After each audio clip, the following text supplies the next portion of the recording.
I didn't think it was right that he should be able to hurt this small child and then be able to live a free man.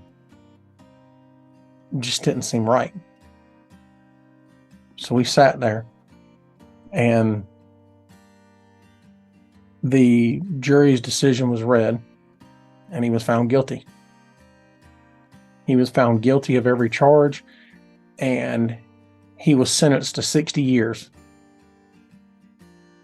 This man, and I believe he was in his 20s, was sentenced to 60 years for what he did to this child. And to me, that wasn't long enough. But it was something. It was something for what he did to that child. You know, obviously, as you guys can see that, and maybe even hear, that even talking about it now, all these years later, and we're talking more than a decade, it still affects me. I will never forget that day in my life. I will never forget the panic I felt. I will never forget the things that I saw. I found out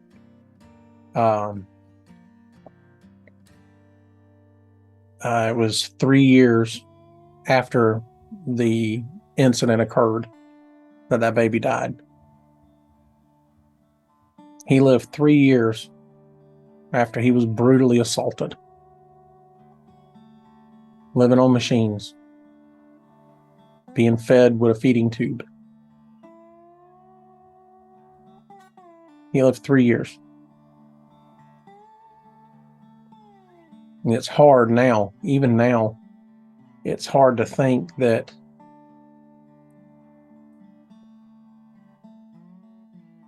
the actions that all of us took that day, the actions I took, the ambulance took, or the EMTs, the doctors,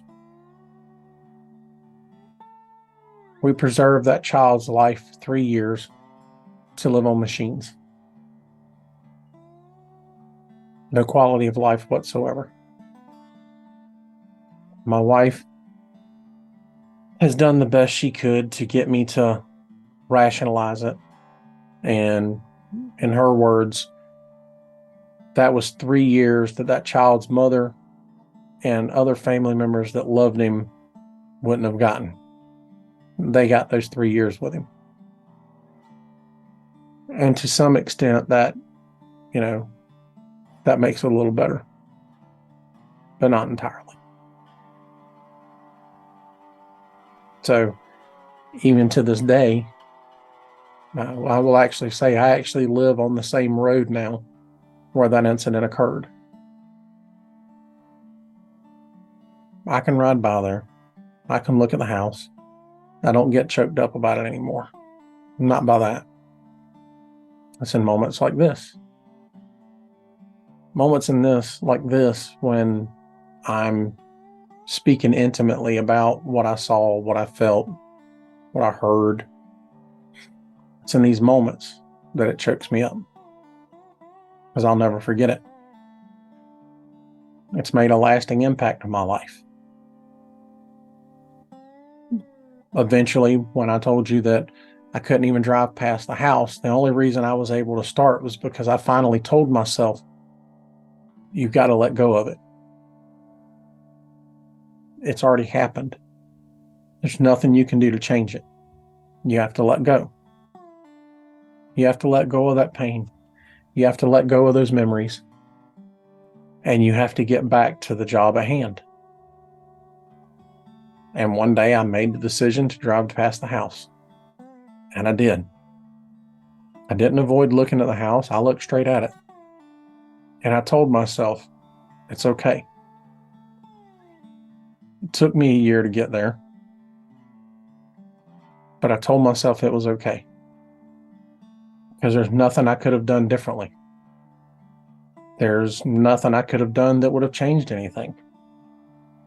It was okay. I could let it go. But I won't ever forget it. So, there you go.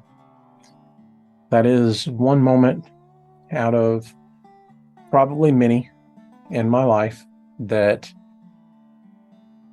impacted me deeply and helped shape me and form me in who I am today. How I approach situations, how I handle situations, how I prepare for situations.